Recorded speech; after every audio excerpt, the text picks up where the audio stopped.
రాక్షసుని పరమేశ్వరుడు అట్లా మాట్లాడు కాబట్టి ఈ పరమేశ్వరుని త్రిపుర సంహారులందరి కదా పార్వతి అలాగే నాన్న దగ్గర క్షేమంగా అనమానమా కావాలి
అయ్యో ప్రేమి భావని నాన్న దగ్గర క్షమిన అనుమాన మహాపార్వతి శాంభవి విన్నమించాలి కదా గౌరు నా వద్ద మమ్మాటికి దాసుకున్నాను నాదా అయ్యో గౌరి ఆ దోపులెక్క వంటివో విన్నమించాలి కదా పార్వతి ఆ గౌరి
నీకు అర్థమైందా అర్థమైందా? పాములకే తెలుసు, నీళ్ళజాడి నీళ్ళకే ఎరికంటే దాని అర్థం ఏమిటంటే భర్త సంగతి భార్యకి, భార్య సంగతి భర్త తప్ప ఏదేమో తెలియదు మొగడా. నువ్వు ఎట్టేవాడు, నీ గుణమలేటువంటి నీ పొగిటేటువంటి నీ పనివాడు అంతో నాకు తెలుసు అని అడుగుతాను.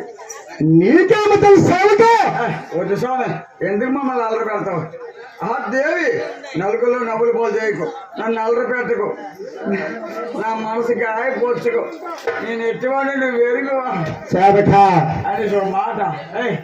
ఎలగలకి వెళ్ళాను, ఎలగలకి సేవక అలగలకి అయిపోయింది, ఎలగలకి వచ్చాను,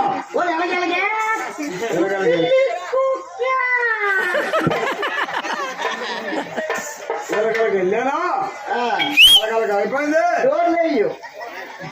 ఊరందరూ కొద్ది ఏడుకోవాలి మేతాను నీకు.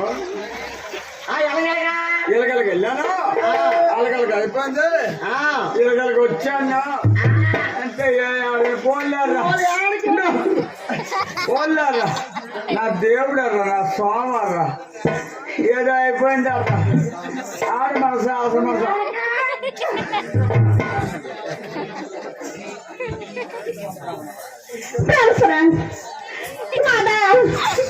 ఇప్పుడు దాపలు ఏమిటో ఆ దోపలు ఎట్టమంటే విన్నమించాలి కదా పార్వతి.